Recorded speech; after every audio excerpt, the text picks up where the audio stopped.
আজকে এই জেলা থেকে আমি কিন্তু রাজনীতি করার জন্য কম আসি, ভোটের সময় আসি, কিন্তু অনেক দল আছে ইলেকশন আসলেই কোকিলের মতো কুহু কুহু করে ডাক দিতে শুরু করে, দেবার বেলায় নেই আর তৃণমূলের বিরুদ্ধে অপপ্রচার করার জন্য আছে। আমি তাদের ধিক্কার জানাই এবং বিজেপির সাথে আমাদের যে লড়াই চলবে, আমরা একাই লড়ব। বিজেপিকে কেউ যদি ভারতবর্ষে পরাস্ত করতে পারে সেটা তৃণমূল কংগ্রেস করতে পারে, আর কেউ করতে পারে না মা মাটি মানুষের সরকার। আজকেও মালদা জেলায় প্রায় 154টি প্রকল্পের উদ্বোধন ও শিলান্যাস করা হলো, প্রায় 575 কোটি টাকার।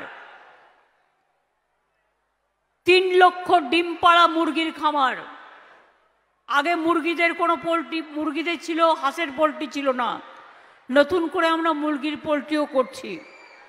40 কোটি 19 লক্ষ টাকা দেওয়া হয়েছে।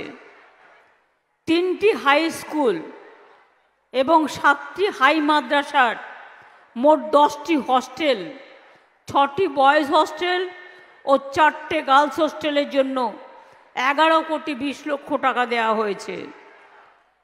গাজল স্টেট জেনারেল হসপিটাল উন্নয়নের জন্য 11 কোটি টাকা দেওয়া হয়েছে। মালদা মেডিকেল কলেজের উন্নয়নের জন্য আরও 20,50,000 টাকা দেওয়া হয়েছে। রেশম শিল্প যাতে আরও বাড়ে তার জন্য 12 কোটি টাকা দেওয়া হয়েছে। 19টি ক্ষুদ্র সেচ প্রকল্প 17 কোটি 32 লক্ষ টাকা দেওয়া হয়েছে। হাবিবপুর হরিশ্চন্দ্রপুর 2 ব্লকে 3টে পানীয় জল প্রকল্প 20 কোটি 50 লক্ষ টাকা দেওয়া হয়েছে। এছাড়াও অনেক রাস্তা, অনেক কাজ। মনে রাখবেন, মালদা সহ 7টি মেডিকেল কলেজ ও হাসপাতালে